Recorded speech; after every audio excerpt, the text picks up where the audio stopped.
Hello everyone, कैसे हैं आप सब। अभी जो फरवरी मंथ में जो बोर्ड एग्जाम होने वाले हैं +2 के 10th के, जो सीबीएसई बोर्ड या स्टेट बोर्ड के जो एग्ज़ाम होंगे अभी, उनके लिए हम जो मोस्ट इम्पॉर्टेंट क्वेश्चंस की एक सीरीज़ बनाते हैं हर साल। तो उन स्टूडेंट्स को मैं अगर बधाई देना चाहूँगा कि जो आप बोर्ड एग्ज़ाम में बैठेंगे और इन क्वेश्चंस को थोड़ा नोटिस करके अच्छे अचीवमेंट्स हासिल कर सकते हो आप। तो डियर स्टूडेंट्स, हम समय समय पे ऐसी सीरीज बनाते हैं जो बोर्ड में आने वाले क्वेश्चंस होते हैं उनमें।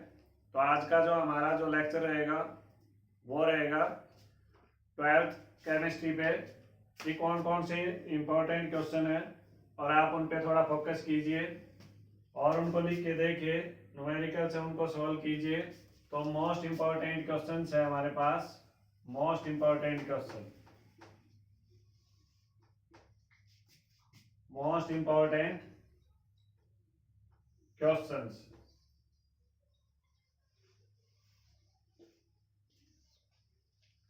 तो डियर स्टूडेंट, जैसा क्रम रहेगा उसी के अनुसार यूनिट रहेगी। जैसे संख्या 1 रहेगी तो उसी फर्स्ट यूनिट से ही वो बिलोंग करेगा। तो हम ज़्यादा क्वेश्चंस की सीरीज न लेके आज का जो हमारा टाइम है उसमें हम 10 क्वेश्चंस की एक सीरीज लेंगे। तो फर्स्ट है, यहाँ यूनिट फर्स्ट है, जो सीरियल नंबर है वो यूनिट है। तो फर्स्ट जैसे सॉल्यूशन यूनिट है, तो सॉल्यूशन में आपने क्या करना है कि what is colligative property. First question क्या है, what is colligative property, what is colligative property.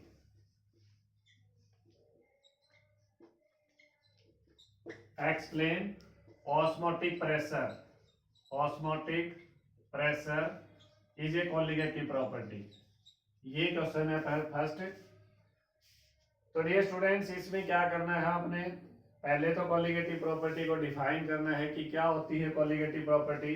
उसके बाद जो हमारे पास 4 कॉलिगेटिव प्रॉपर्टी होती हैं, elevation in boiling point, depression in freezing points, relative lowering of vapour pressure and the fourth जो colligative property है वो है ऑस्मोटिक प्रेशर। और इन चारों कॉलिगेटिव प्रॉपर्टी में ऑस्मोटिक प्रेशर को सबसे ज्यादा प्रीफर किया जाता है। तो ऑस्मोटिक प्रेशर क्या आता है कि prove that it is a colligative property. तो pi V is equal to NRT show करना है आपने। तो रहेगा क्रम ऐसा कैसा। तो फर्स्ट क्वेश्चन से आप इसको दोहरा लीजिए।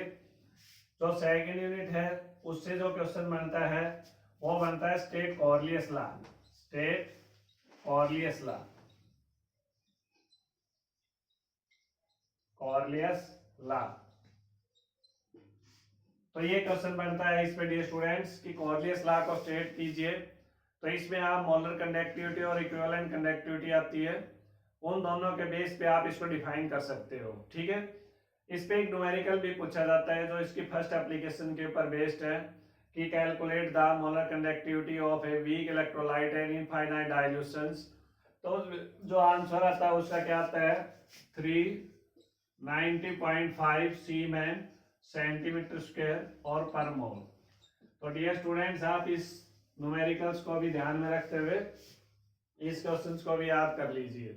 तो ये भी बहुत बार आता है, बहुत एक्सपेक्टेड क्वेश्चन है, बहुत बेस्ड पे है के अनुसार ये काफी बार पूछा गया है। तो यूनिट नंबर जो थर्ड है केमिकल काइनेटिक्स, उनमें जो एक डेफिनेशन पूछी जाती है कि थ्रेशोल्ड एनर्जी, थ्रेशोल्ड एनर्जी, और जो सेकंड है वो है एक्टिवेशन एनर्जी, एक्टिवेशन एनर्जी।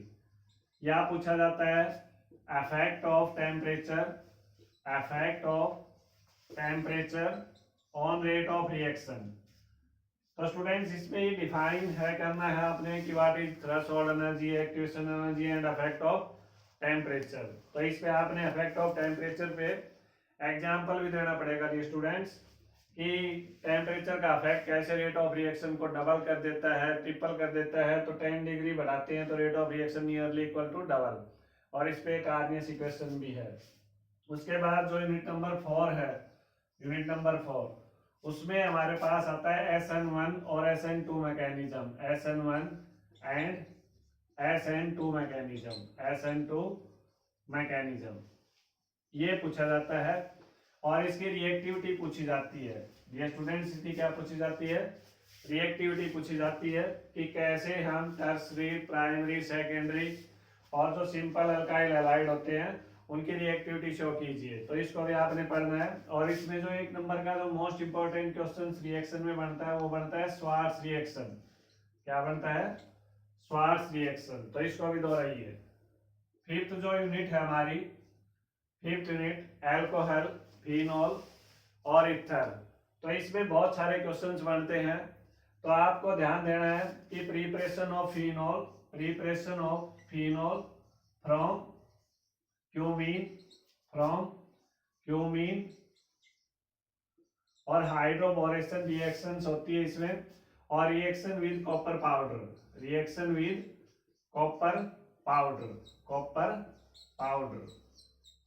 ये रिएक्शन बनती है इसमें। इसमें जो सबसे मोस्ट इंपॉर्टेंट जो में एक मैकेनिज्म पूछा जाता है, mechanism dehydration of alcohol. Mechanism क्या पूछा जाता है, मैकेनिज्म आता है डिहाइड्रेशन ऑफ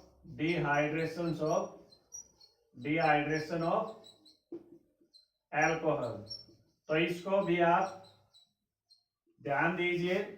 जो केमिस्ट्री में लगभग अप्रोक्सीमेटली 12th का जो सिलेबस होता है उसमें 2 ही मैकेनिज्म पूछे जाते हैं मोस्टली 90% केस में। एक तो डिहाइड्रेशन ऑफ एल्कोहल्स, जिसमें एल्कोहल्स में पानी निकाल देंगे तो एल्कीन्स बनेगा, और एक पूछा जाता है हाइड्रेशन ऑफ एल्कीन्स। तो this is the opposite of dehydration of alcohols.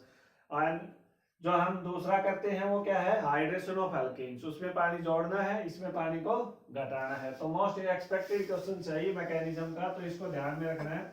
Unit number 6 है aldehyde, ketone and carboxylic acids.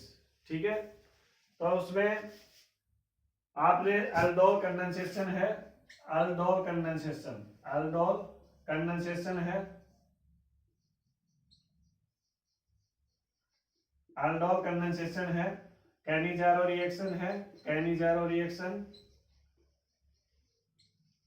Etard reactions, और एक why aldehyde is more reactive than ketone. This is the most expected questions on board based exams. तो बहुत ही expected question बनता है कि why aldehyde is more reactive than ketones. तो इसके 2 रीजन लिखने हैं आपने, प्लस आई इफेक्ट और ड्यू टू प्रेजेंस ऑफ एक normal hydrogen atom in aldehyde than ketones, so it is more easily oxidised. तो ये मोस्ट इंपॉर्टेंट क्वेश्चंस बन रहा है इसमें भी। ठीक है, उसके बाद जो नेक्स्ट क्वेश्चन आता है हमारे पास, जो अमीन्स वाले में आता है, अमीन्स वाले में क्या आता है कि कार्बाइल अमीन टेस्ट हो गया, या होफमैन ब्रोमामाइड रिएक्शन हो गई। कौन सी रिएक्शन, होफमैन ब्रोमामाइड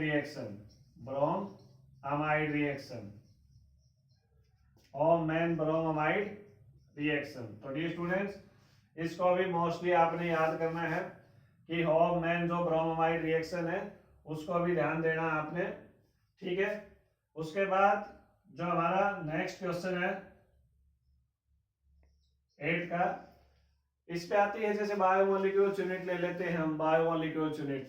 तो बायोमोलिक्यूल्स यूनिट है, उसमें जो क्वेश्चंस बनेगा उसमें क्वेश्चंस है कि बायोमोलिक्यूल्स में एक तो रिएक्शन ऑफ जो आपके पास है ग्लूकोज, उसकी रिएक्शन दिखवानी है किसके साथ, एक तो HI के साथ जिसमें नॉर्मल हेक्सेन बनेगा, और इसमें एक पेप्टाइड बॉन्ड है। क्या है, पेप्टाइड बॉन्ड CONH2, और एक है पेप्टाइड बॉन्ड के साथ essential and non essential protein.